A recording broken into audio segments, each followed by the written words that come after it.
Hey everyone, welcome back to the Nightmare Toys podcast. We are on episode 71. I am Brian, and with me today is... Christy, hello. And today we are talking about Nightmare Beach, or Welcome to Spring Break. Right. Or whatever title you somehow found this movie. Yeah, the fantastic thing is that we both brought in our movies. I have the Welcome to Spring Break DVD. He has the Nightmare Beach Blu-ray, so that's kind of cool to show you all the differences there. Yeah. So, and it was weird because you were watching it and posted a picture where it actually says Welcome to Spring Break and the titles. Mine says Nightmare Beach when the titles are playing. Isn't that crazy?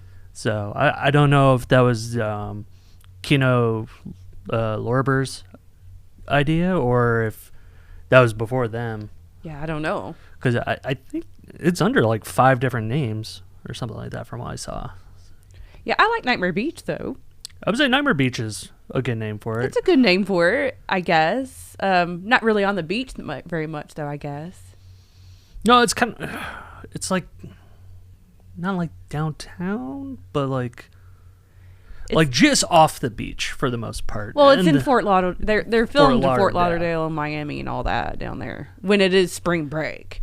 So, yeah, Welcome to Spring Break is kind of, I don't know, but when you see that name, it kind of can mean like not necessarily a horror movie, but maybe just a regular comedy type spring break movie from back then. And maybe that's why they switched the names of it to make it sound more like a horror movie. Yeah.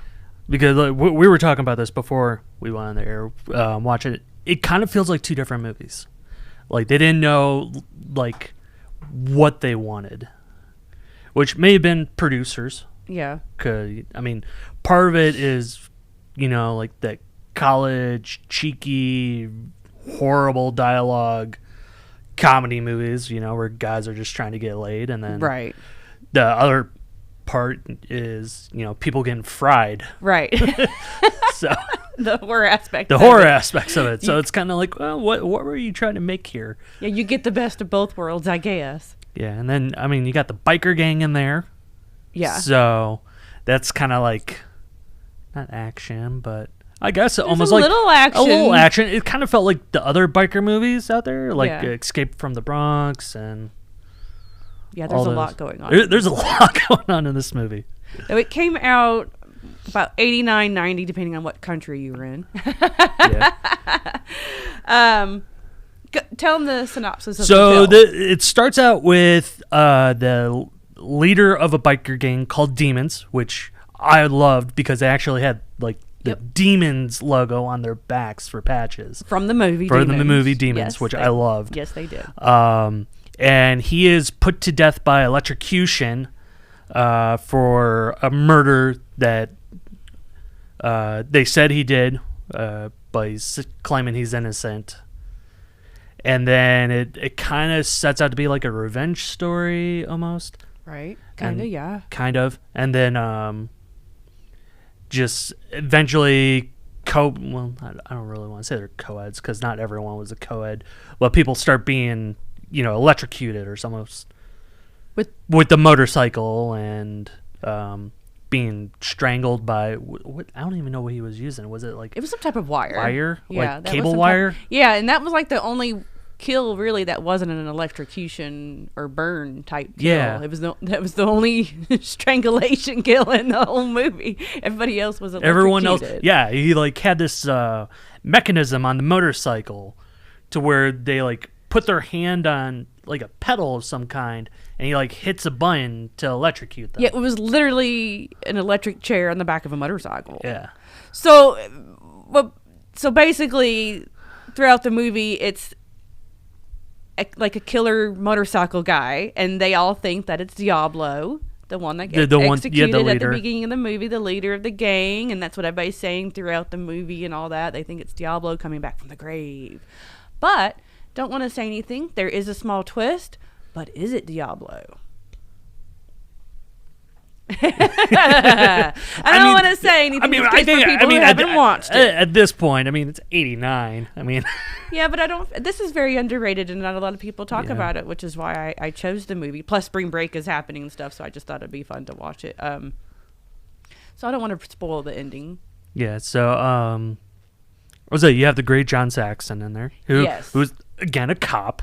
I feel like he was typecasted after Elm Street. Like, I feel like he was just typecasted as a cop. He's some type of cop or detective or something. But yeah, John Saxon is awesome in it. That's just another reason to watch. He's in Michael Parks as the doctor who does questionable things with his practice. Right.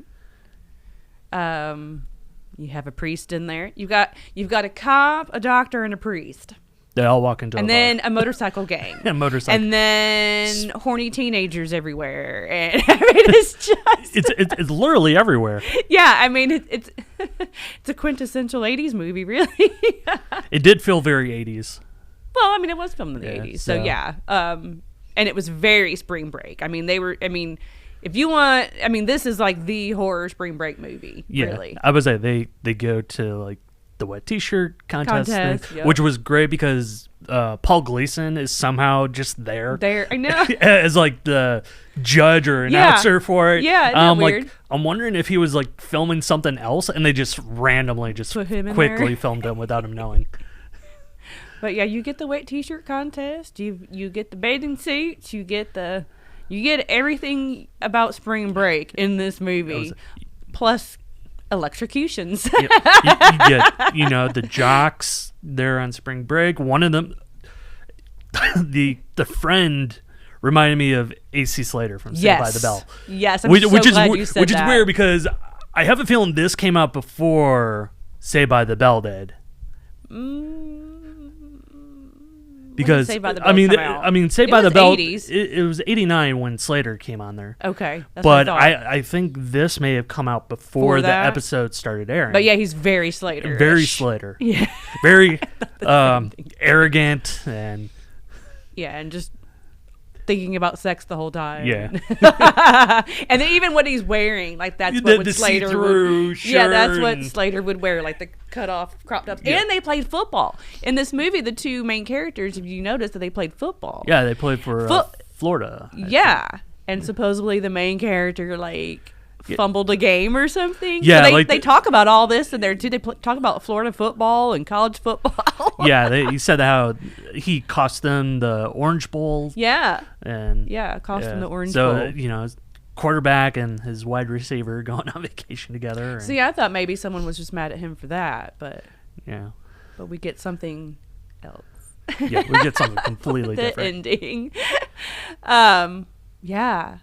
There's a lot going on in this. And some of the girls are,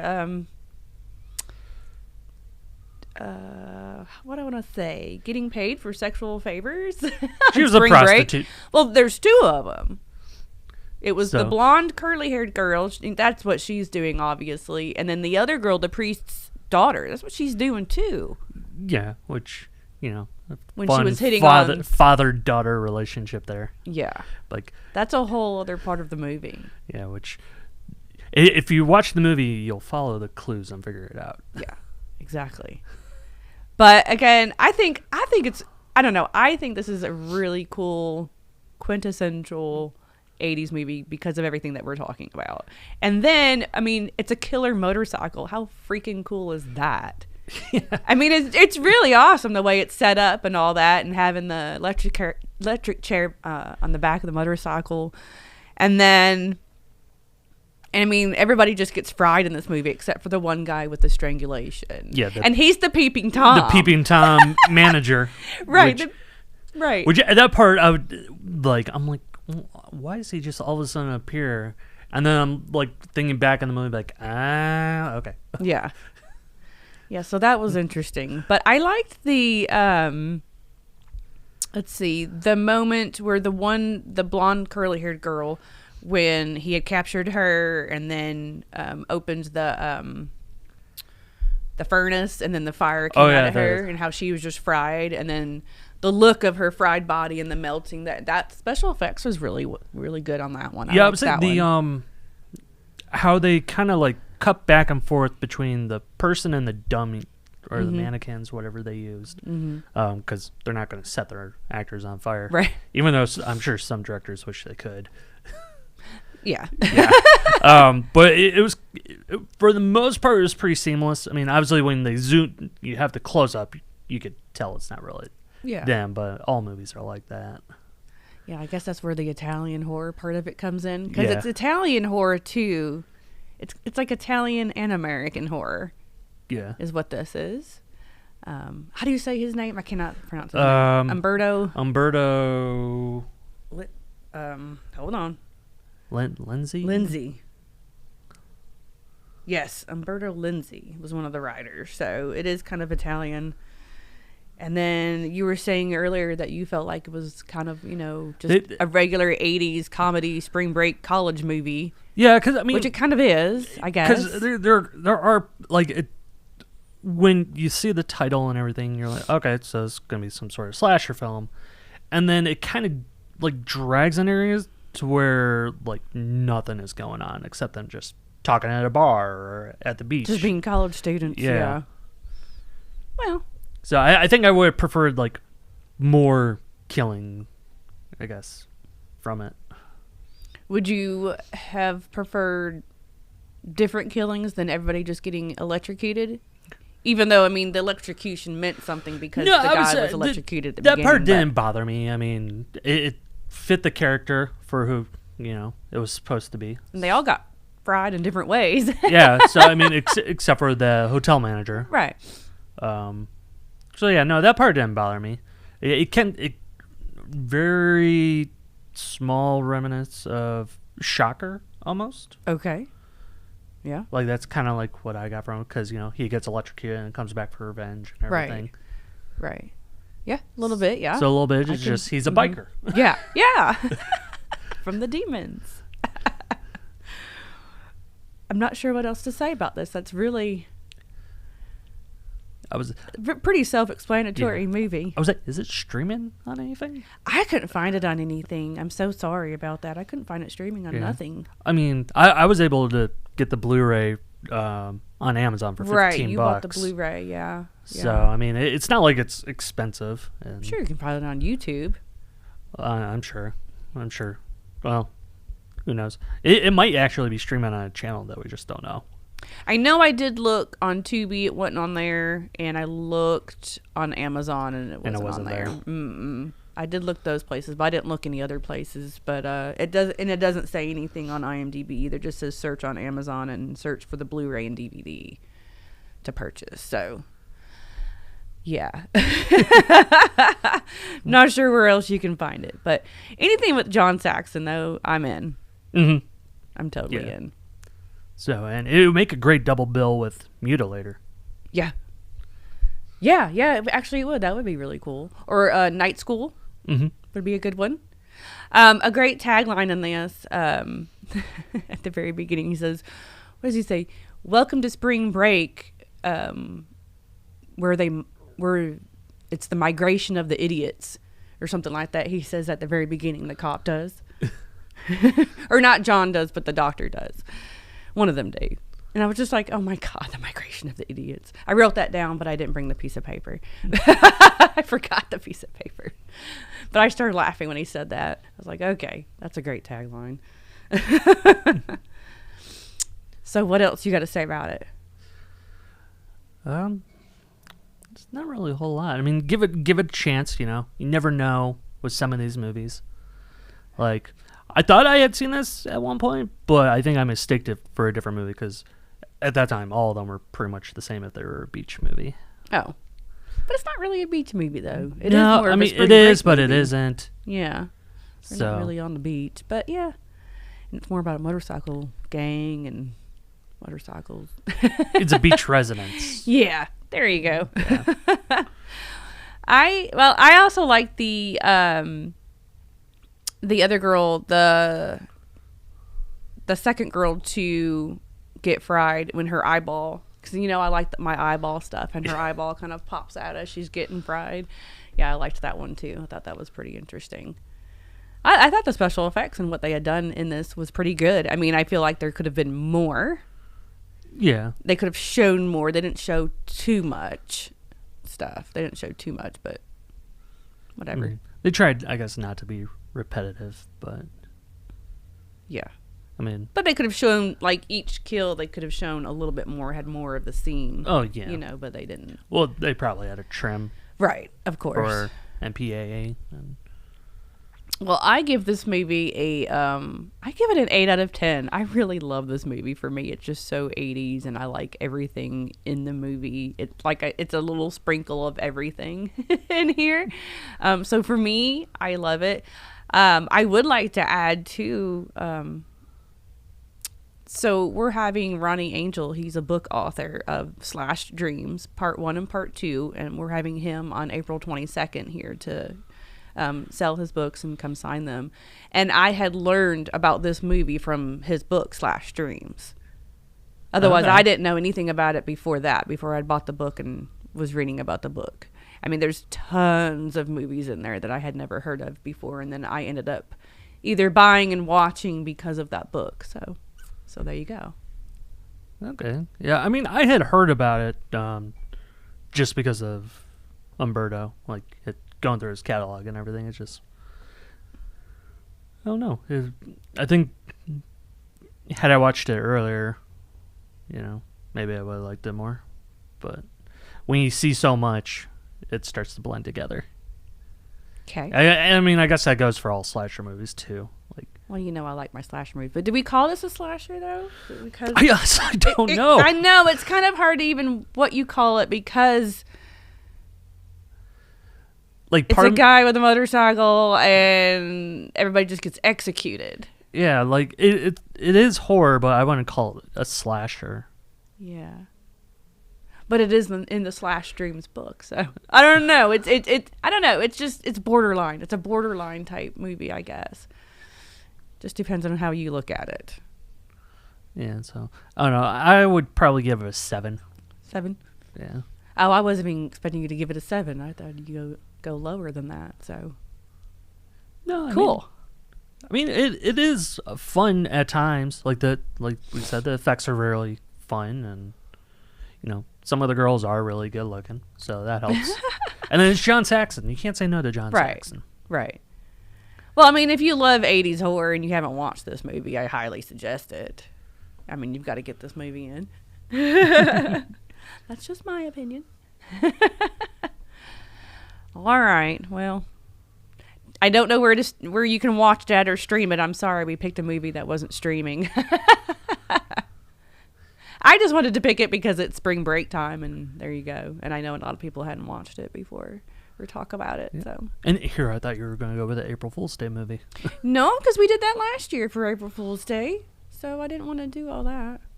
I want to do something different, so I chose spring break. And did you notice that in the movie they mentioned Easter and April Fool's Day? Yep. They mentioned all that in this movie. So it's spring break, it's April Fool's Day, and there's April Fool's Day jokes. Mm-hmm. So you get that in there too, which were a little bit horrific compared to the killings, if you remember. Like the shark joke, I kind of got a chuckle out of. Well, yeah, a lot of people do that now ever since Jaws had came out. But he cut his hand off, and then he acted like he was dead. Yeah, so there was April Fool's Day jokes, and they mentioned Easter too. So you get all of that. You get all the holidays all in one. Yeah. So next week, I'm going to be joined by Steven, and we are going to do The Dentist, which is going to be good because I actually have a dentist appointment on April 11th. So there we go. We can talk about the dentist before I go to the dentist. Well, I'm pretty sure you don't have to worry about being killed by your dentist. No. But that's going to be a fun one because, we don't talk about that, and that just came out on Blu-ray. The Dentist 1 and 2 just came out, and people have been buying that lately. So we'll talk about The Dentist next week. Corbin Burnson. It's a good one.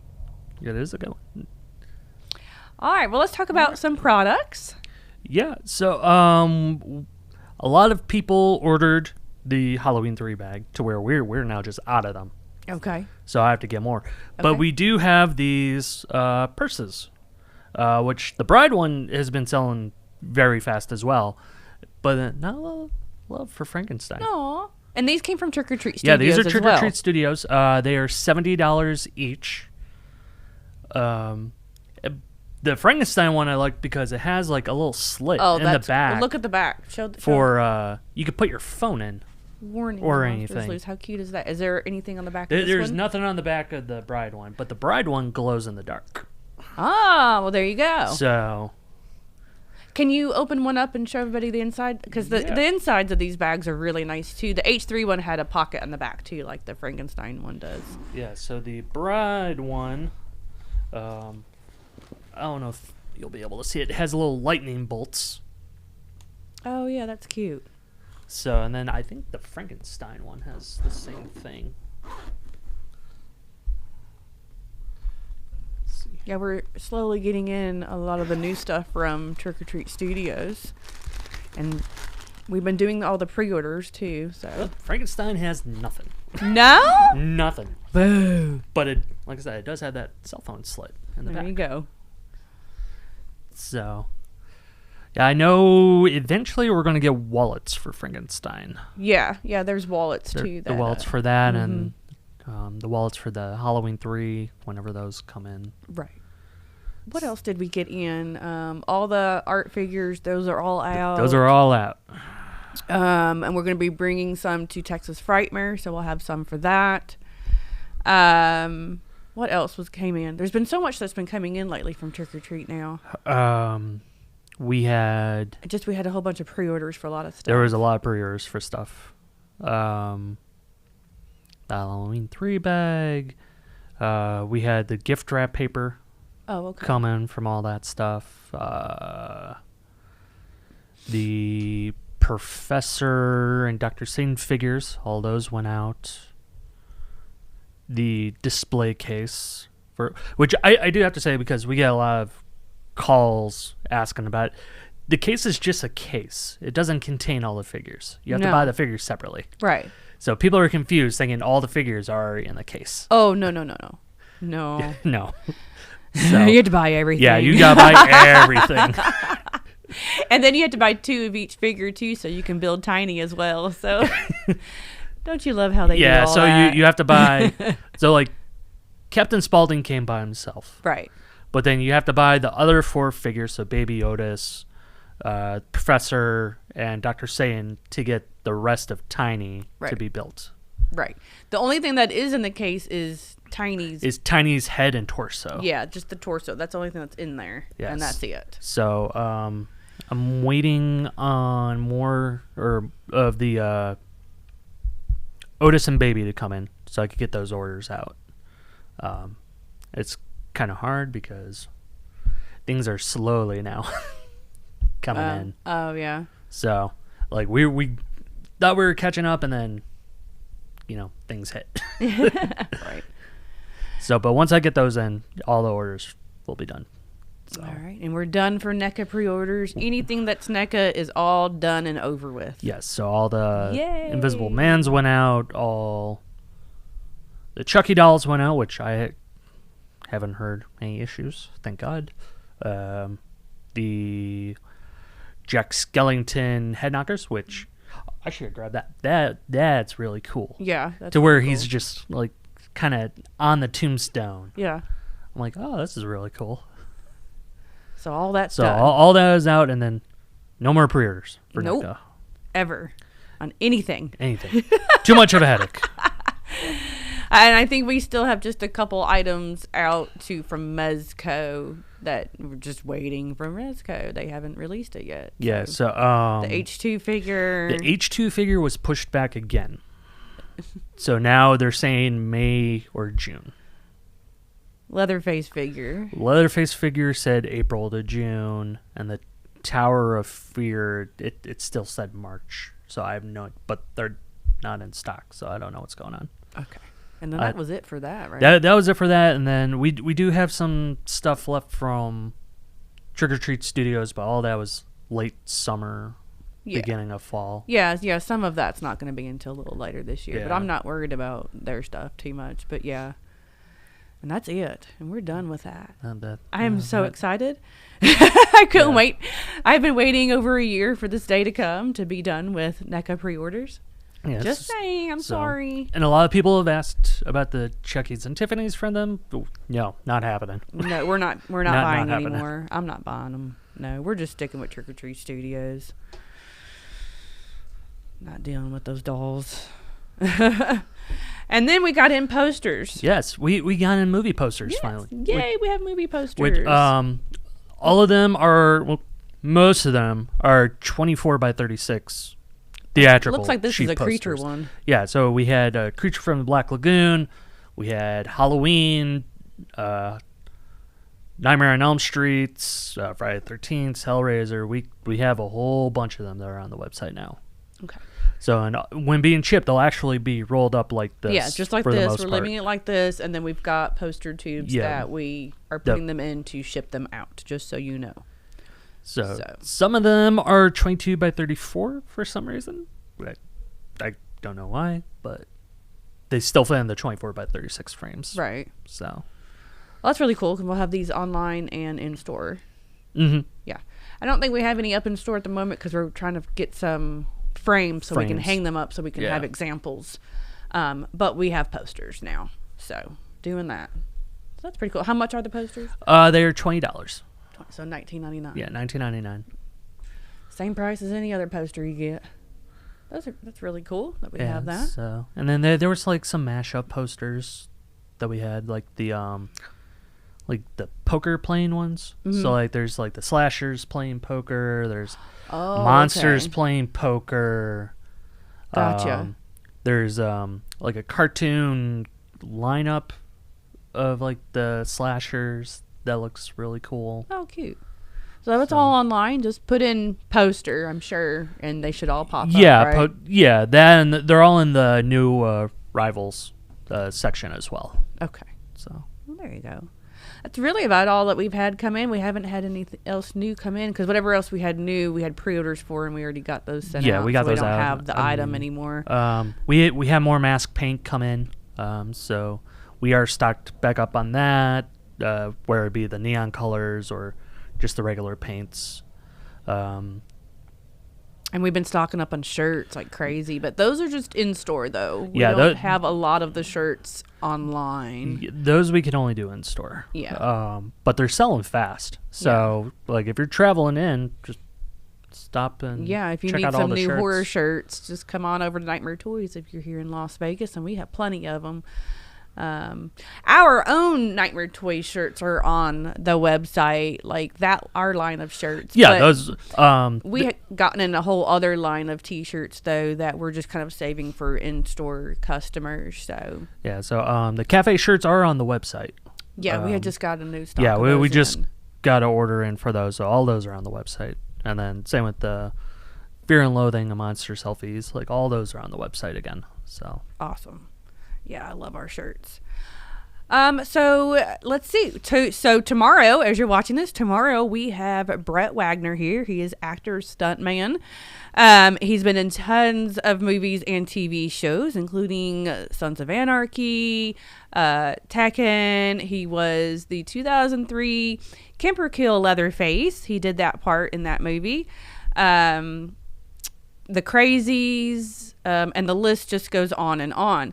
He was also an announcer for Monster Garage a long while back too. He had done that, and that's how he got his name, the Big Schwag, because he goes by the Big Schwag. Mm-hmm. That's like his nickname. So, and then I had read he also did a little stint wrestling too. He was in pro wrestling for a while.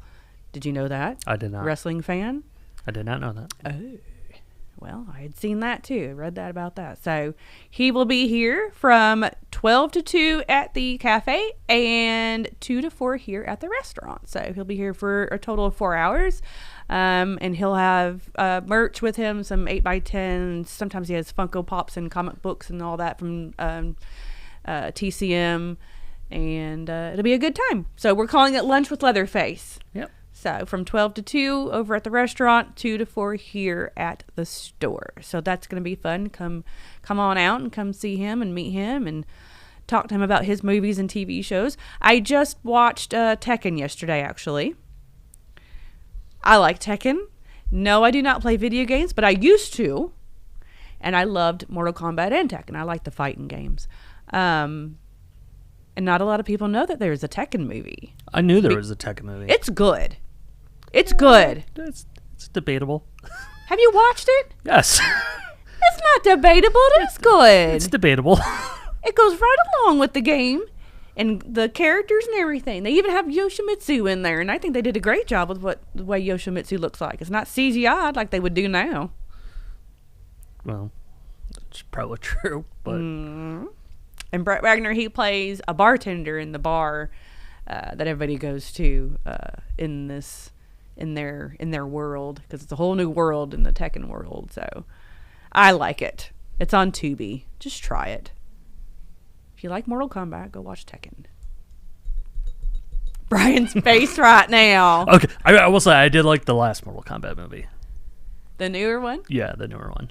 Oh yeah, I like the original Mortal Kombat, but then like, it's just like post-traumatic stress from all these other video game movies. Like, do you remember Street Fighter? Yes. That movie was like horrible, and the only reason I watched it was for Jean-Claude Van Damme and Raul Julia. Yeah. I watched that one. Yes. And then they just kept making. Didn't they do Double Dragon or something like that? Yes. Which and that was like crazy. I loved it. So fun fact, I got to see them film a little bit of Double Dragon. Oh, did you? Because they had filmed it in our mall. Oh, in cool. Cleveland. Okay. So they like, so essentially the scene to where oh my god, there's them going through security and they're like on a platform. Yes. That platform is a water fountain. Oh. So. Isn't Alyssa Milano in that? Yeah, Alyssa Milano, Robert Patrick. Oh man, that was 94 is when that came out. Yeah, I remember when it came out. Oh my, that's funny. I blame Mortal Kombat because that started it all. Well, no. I mean, Double Dragon came out in 94. Or was Double Dragon before Mortal Kombat? Yeah. I thought Mortal Kombat was 93. I don't think Was it so. after? Let's see. Hold on. 95. 95. Oh, okay. There you go. So it's it's all like right Double Dragon's after. fault. Yeah. It's all Double Dragon's But Mortal fault. Kombat was a really good movie, though. I like the original. I mean, I like the new one, too, but I like the original. Yeah, and then they fell short somewhere with Annihilation.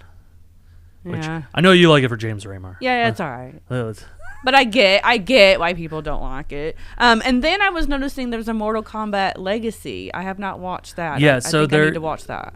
So And there's that's on Tubi. So it's weird. So like they did like direct to video Mortal Kombat movies, to where they started as like webisodes. Mm-hmm. So, like there were like little 10-minute episodes that they would just throw on the web, and then eventually it became a movie, and then they did animated movies before they like came out with this new live action one. Oh. It said something about the Legacy one. Like it goes into talking about each character and their backgrounds. Yeah, it dealt more with Jax, if I remember right. Oh. Yeah, like Michael J. White, who was a big martial artist. They like had him as Jax. Oh. Okay. So. I wonder why they keep focusing on Jack's character in a lot of the stuff. I mean, I know he's a main character, but I just feel like there's other characters that are a little better. It's because of the cyborg arms. Okay.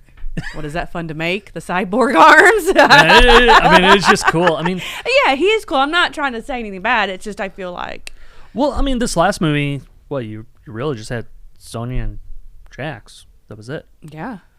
So whenever they release this new one, a lot of people are going to be with it now. Yeah. Or I guess Raiden was in this old one too. But I like Raiden. All right, we went off on a little Mortal Kombat thing. Sorry, but But hey, they can be horrific too. They're bloody and stuff, right?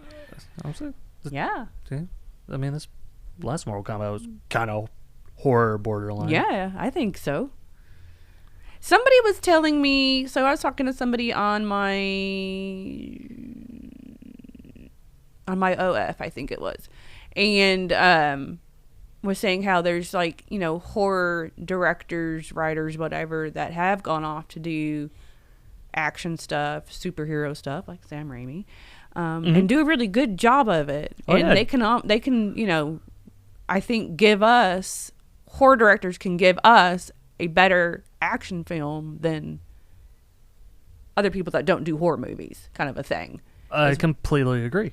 I think I agree with that statement too. I mean, really, if you look at DC, because they can give us the best of both worlds, the horror stuff that we need, and the action that goes along with it.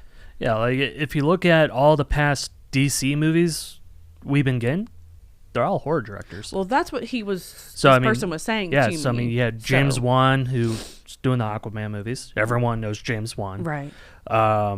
Shazam was done by David Sandberg, who did Lights Out and the Annabelle movies. That's who he had. Which mentioned. Annabelle actually does keep popping up in the Shazam movies. I've heard this. Yeah, like you could see her like sitting at a psychiatrist's like little table for the kids. Oh, so it's like Easter eggs. Yeah, it's like Easter eggs. Andy Shetty, who Mama and the past It movies, he's the one that directed this new Flash movie coming out. Oh, okay. So. Yeah, I think so. So if they're given the chance, like they could hit it out. I mean, DC is DC. It is what it is. But like a lot of the reason they're being hired is because they know how to keep it, under budget or within budget, and how to deliver it on time. I think they can make it real serious too. So, they can. Yeah. I like that. Okay. Yeah, do y'all agree with that? I do. I think so. Horror directors can be action directors too. Yeah. Easy. I mean, James Wan has proved it multiple times. Right. I mean, Aquaman, he did Fast and Furious 7. Like. Yeah. Yeah, like it. If you give them the chance, they'll. They need more chances. They do. So what would an action director do for a horror movie? I don't know. We don't have anything to say about the opposite, though, do we? I'm sure it's happened. Yeah, that's funny. There's been a lot of porn directors a long, long time ago that ended up doing horror, right? Well, I mean, some horror directors have done porn, so right. Wes Craven being one of them. Yeah. A lot have. Goes hand in hand, people. Just does. So let's see what else we got going on. April 22nd, like I said, we will have Ronnie Angel. I did not bring my books. I'll bring my books next week so I can show everybody the books because they're fantastic books. Mm-hmm. I had bought them long time ago before I even met Ronnie or even talked to Ronnie for the first time on social media and we had started following each other or anything. I love them. They've really been my encyclopedia to find out more about slasher movies that I didn't know about, this one being one of them. I think I probably bought the first book in maybe 2014 or 2015 maybe, I think it was. I bought the first one, and then I have the second one, and he's coming out with a third book, which is another reason why we're doing the signing too for his new book. And so he'll just be here April 22nd, just from 1 to 3 for a couple of hours. If you'd like to come purchase one of his books and talk to him about it and, get him to sign one, he's a really good guy. So that's going to be tons of fun. And then let's see, along with tomorrow, April Fool's Day, we'll have a sale. Mm-hmm. 15% off our normal type sale that we always do in store and online. April Fool's Day is my favorite horror movie, so make sure you're watching April Fool's Day from 1986, not the remake. Thank you very much. Although we love Scout in the remake. Yes, I like her. Okay, let's talk about this for 2 seconds. The remake is very teeny bopperish, like in more of a way than the 80s in a way. I guess they're supposed to be like college students or whatever they are. Yeah, I think they didn't intend it to be a remake, but it kind of got shoehorned. I mean, and the April Fool's Day joke kind of goes about 3 different times until you really get the actual story. So what I want to say about the remake is, no, it's not a fantastic movie. I do own it, though. It's not that horrible. It can be a guilty pleasure. If you like Scout, she's in it. Mm-hmm. You'll love her in that. It was around the same time she did Halloween. Mm-hmm. So, yeah, it's not that bad. At least for me. But, whatever. Brian's like burning a hole in me right now. I'm not burning a hole. I've only seen it once. Well, and that's when it first came out. I watched it a few times, several times. And I also have to understand I have a daughter too. And at that time when it came out, she was, younger, a lot younger. So it was kind of a movie that she could watch too, and she liked it. So she liked it more than my April Fool's Day, but she's not into the 80s. I know it was at the time to where Sony was just pumping out a bunch of straight-to-video crap. Right. Like, it was around the time to where they were doing the I'll Always Know You Did Last Summer and all of that, so. Yeah, and then they just called it April Fool's Day, and then there you go. But whatever. It's not even the same character names or anything like that. No, it's a completely different movie. Yeah, it's different, so. And then what else you got for April Fool's Day? You got Slaughter High. I would like to let y'all know that I did do the Dolls of Horror podcast. And with Jamie and Summer, and we talked about Slaughter High, so go check that out too. That was fun. That's another fun April Fool's Day movie. And then Killer Party is also another fun April Fool's Day movie that people don't talk about either. That's a good one. You like Killer Party? I do. You like Slaughter High? I do. Cool. I own both of them. There we go. And they talk about April Fool's Day in this one, so hey. Yeah, but we last year we had April Fool's Day going on one TV and Slaughter High going on the other TV. Yeah. And we'll do that again tomorrow. And we'll have some Texas Chainsaw on too, and some of Brett's movies on as well. I gotta figure out I know we could do the Crazies. I gotta figure out the Texas Chainsaw one. All right. But yeah, we'll have some of Brett's movies playing. We'll have some April Fool's Day movies playing. So it'll be a fun time in here for April Fool's Day. So if you're in Las Vegas, come check us out. Nightmare Toys and Nightmare Cafe. Let's see what else is going on. Our next convention is in May, Texas Frightmare. Can't wait for that. I'm excited because they announced all the Christine people. Mm-hmm. Brian, being the good friend that he is, it was like, hey, did you see this? Because he knows I like Christine. And they're all going to be there, and I'm going to get them all to sign my Christine autograph picture that I got years ago at Horror Hound. I never knew what to do with that picture, and it's kind of like an odd size, so I've never gotten it framed, but I would have to go get it framed though. Yeah, it's not a size where you can just go out and buy a frame for it. But now it's going to really make me want to get it framed if I go get everybody to sign it too. Yeah. So I'm excited about that. Now, I probably won't be able to get John Carpenter to sign it. I'm not going to be able to stand on that line, but get everybody else.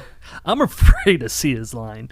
It's going to be insane. Honestly, it's probably best that they have moved venues, because then people can't camp out in the hallway waiting to get in. Yeah, because that would not have been good if it was still at the hotel and have John Carpenter. His line would have been bigger than Robert Englund's line. You wouldn't be able to move. We could be moved last year.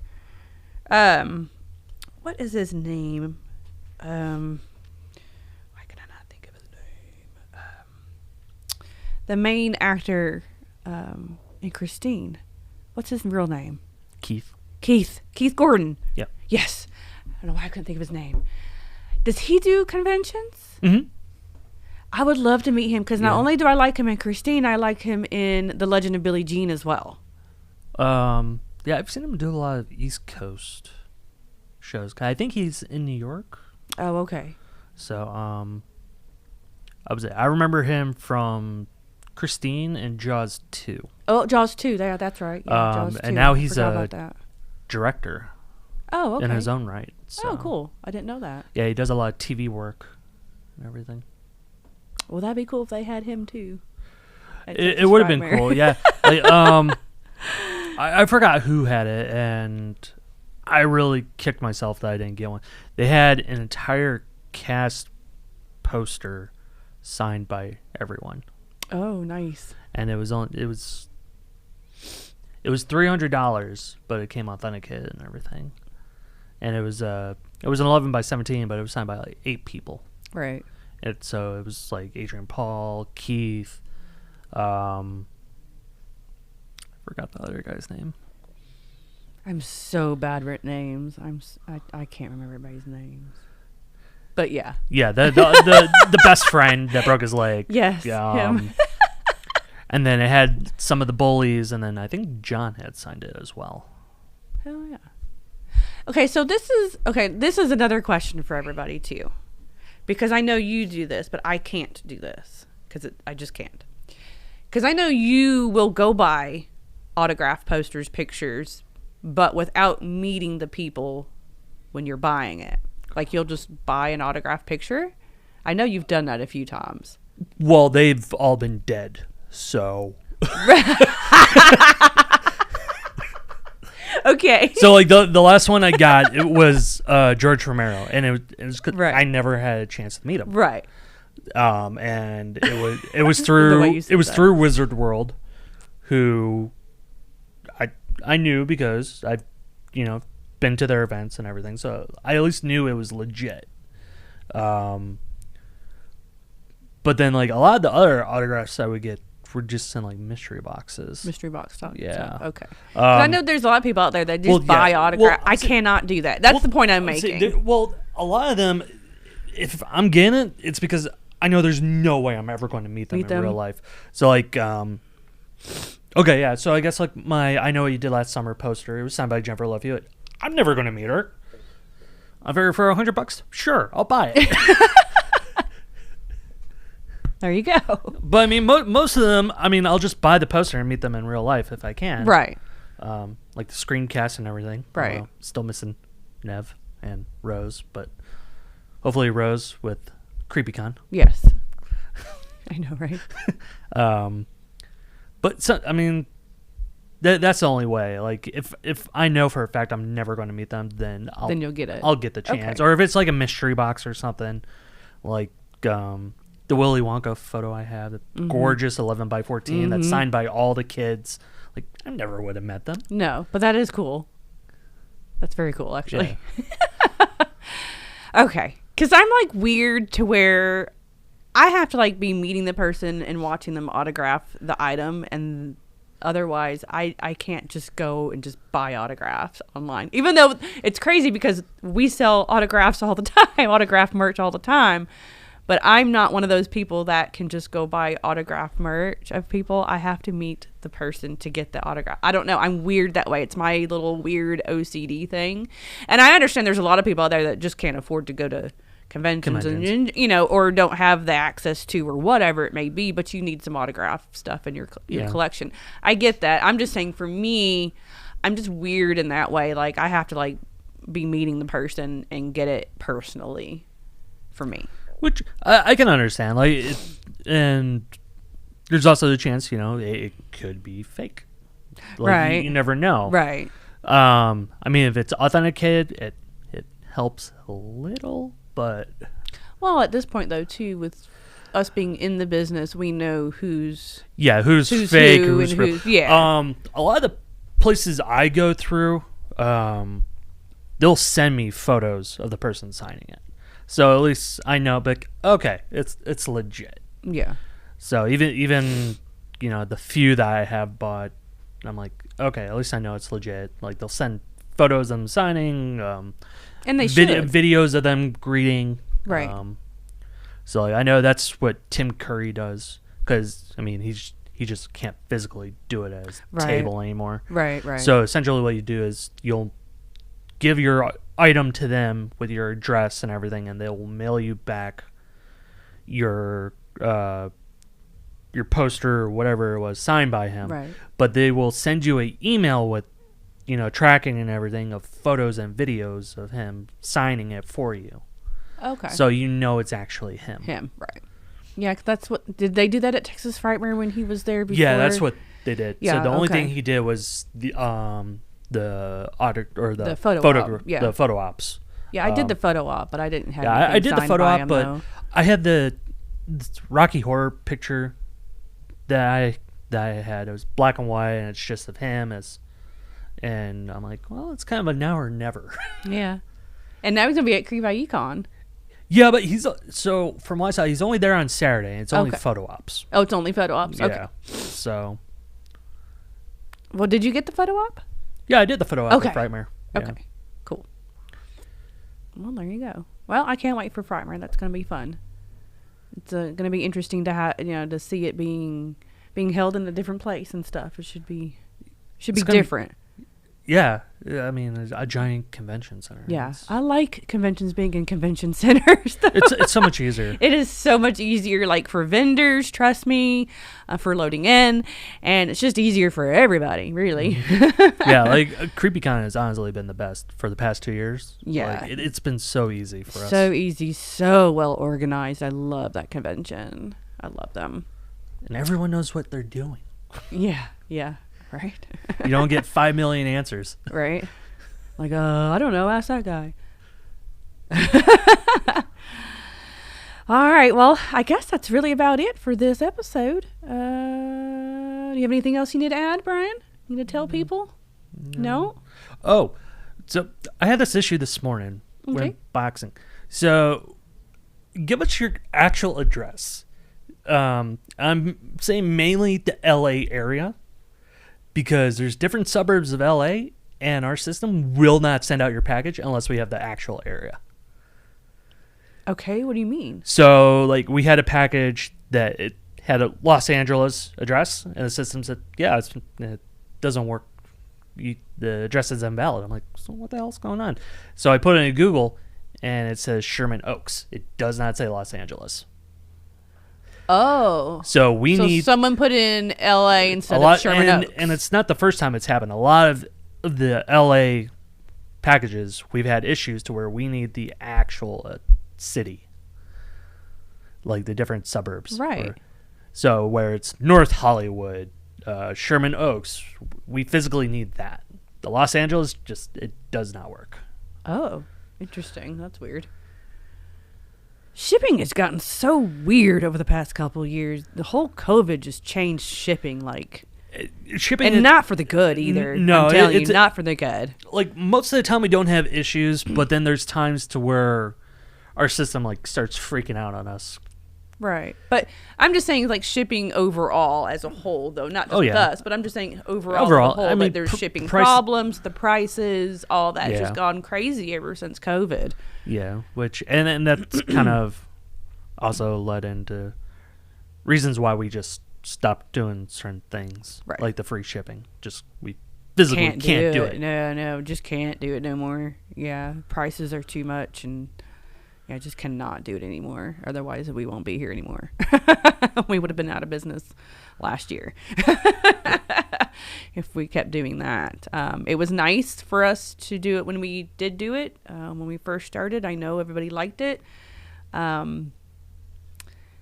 But that's our decision because it's a financial decision. I mean, literally, we just can't afford to do that. I mean, we would literally be out of business. We're not making any money. You already don't make a whole lot of money in this business as it is. And then when you add on shipping, boxes, bubble wrap, paper, tape, all of that to it that people don't think about, it adds up. Mm-hmm. So we can't do the free shipping anymore. And then everybody wants to just yell at us about that and scream at us and tell us, I'm never ordering from you again. Well, who's doing free shipping? I mean, yeah, I get Amazon can do stuff, but that's Amazon. They got millions and millions and millions and millions of dollars to do that.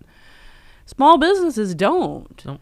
And then, when we make a decision like that, people can't understand it, and then just to cuss us out and be hateful. I mean, it's just insane. So it's like, stop. Right? Yep. Yes. Mm-hmm. All the emails and phone calls I get, I do not like. Yeah, anyway, that's a whole other podcast for another day. All right, guys. Well, we will see you next week, and we will be doing The Dentist, and I'll be joined by Steven, and we'll talk about the Brett Wagner signing, and I'm sure there'll be a video, and we'll have autograph merch up after the event on the website. So, all right. I hope you all have a great April Fool's Day, and we'll see you next week. Bye.